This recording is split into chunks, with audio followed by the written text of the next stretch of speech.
Hi again. It's Julia with theflyingcat.net. Video is going to be a little shaky, so you might just want to listen to the audio.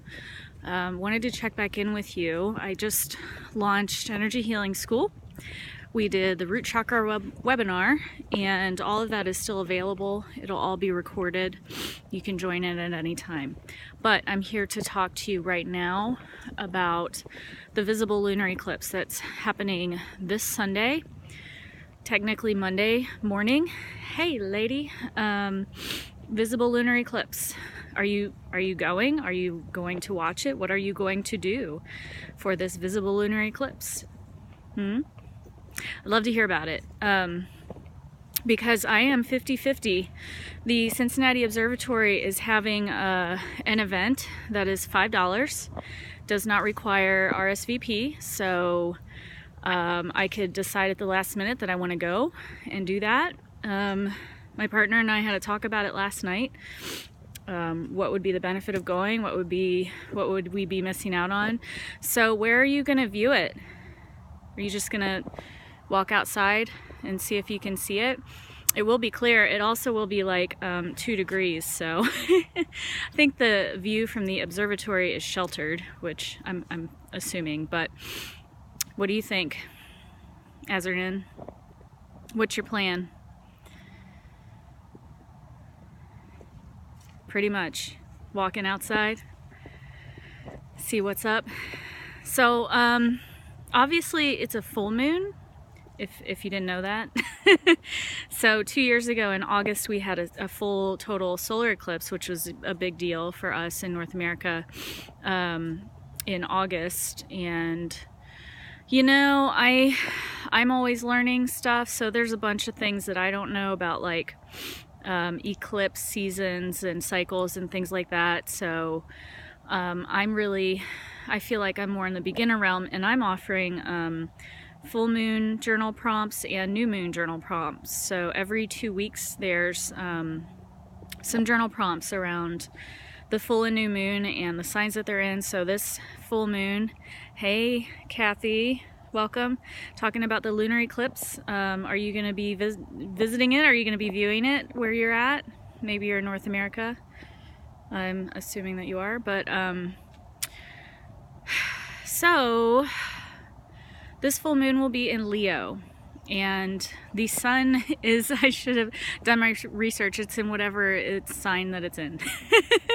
I'm gonna go back and look. I think it's either Aries or Taurus, and I'm not 100%, but so we were just having this conversation last night, my partner and I, about those connections, and like, he's basically like, I just think it's a cool natural event, and I think it would be cool to see it. He's like, this is the caveman version. And I'm like, well, there's this sign and there's that sign, and it's a full moon, so it's a time for releasing intentions, and it's in Leo, so it's going to be all about coming out. And I was listening to other people's commentary about it, and a lot of people are talking about the breakdown as the breakthrough. And so the moon bringing out emotional aspects that you may be ready to release at this time. So like patterns and habits that are you're just really sick and tired of them, and you've wanted to let them go for a long time, but you just kind of struggled and pushed and maybe beat yourself up over them for a long time. And that at this point, with this moon, with this eclipse, it's just gonna happen because you're just gonna get so sick of your own shit. So that would be nice, I guess. I don't really want to have another breakdown. I feel like I'm constantly doing emotional work, and I am always trying to feel my feelings and this and that, and I have a habit of numbing, so just paying attention to like what's going on inside of me, and looking at the moon and how the moon affects me, my sign, my rising sign, my sun sign, my moon sign, and where the moon is at any particular time. So last year I did do a prompt for the full moon in Leo, and I believe it was a super moon. I think it might have been in April. I'd have to look back, but I'm probably going to be grabbing some of that content just because full moon in Leo. The concept there, the topic was about coming out, and talked about this before in another video about, like, you know, obviously coming out of the closet for people in LGBT and all those other letters,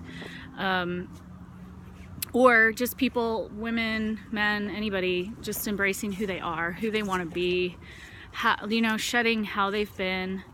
And really it's a boundary thing, I think, because when you step into who you really want to be, you're just kind of afraid that you're going to piss people off, I think. I think that's why we don't really shine a lot of times. So in the boundary aspect, hello Ariel, welcome back.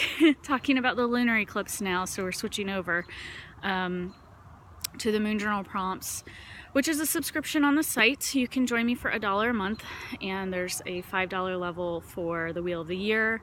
So it's Moon Journal and Wheel of the Year e-courses included, and it's a pretty good deal considering how much the e-courses are as singles. But I was talking about coming out and what that means, like deepening your acceptance of just who you are and how you want to be, and doing that possibly, you know, internally for yourself, but it's really when we come out to other people as who we truly are that, of course, we make ourselves vulnerable, and we're afraid of other people's judgments. We're afraid that we're going to lose their love. We're afraid of they might get it wrong, or they're going to hear us wrong. There's all kinds of fears there. So just considering that, and how brave are you feeling about letting people know who you are.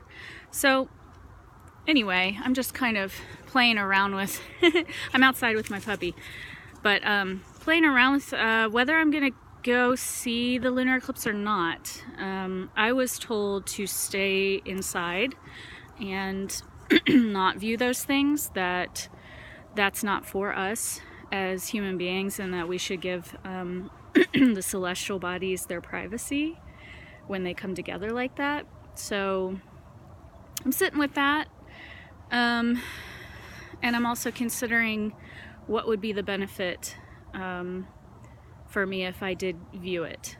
And if you were here at the start, I was talking about my partner, and his view was like, it's just cool, I like it. So it could be that simple, I think, but I think a lot. So I'm up here in the mental realm, like trying to figure it out, and I really probably need to be in the body and feel it out, and make that decision for myself. But really just returning to the fact that it's a full moon regardless, and that the sun is going to be in the same path. The sun, the earth, and the moon are literally going to be in a line. That's what, you know, what happens. It all lines up. And so also considering that as a way to line up our solar life, so who we are in our day-to-day, and our inner life, and who we are inside as introverts, or when we're alone. And then your rising sign, so how I see that on your chart is your sun sign, your moon sign, and your rising sign. And your rising sign is kind of like who you truly are, is what I was told when I was in India, and the way that they do astrology was a little different than I think our Western astrologers.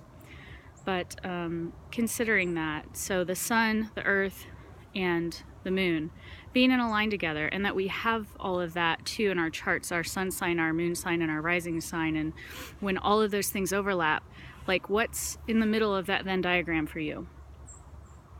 That's kind of where I'm sitting. So there's a lot there, and I appreciate you all joining in, and I gotta go because I gotta get my dog. She's here somewhere, but I just wanted to check in and say hey, and I'll be sending out access to those prompts probably on Saturday. That would be tomorrow. So if you want to join in on that, it's a subscription. It's $1 a month for the moon journals. That's 2 times a month, so 50 cents. And then if you do the $5 level, you'll get the e-courses for the Wheel of the Year. So the next one will be Imbolg, and I have a whole lot to say about that as well. So yeah, thanks for joining. I'm actually all finished up here. I'm gonna wrap up and go grab my dog because I'm outside and it's a lovely day. right? So I will post this up. I'll try to save it. I hope that I can, and then repost it, but it'll be up live for a little while. So check back in here in a few minutes and catch up with me. Thanks, guys. Bye.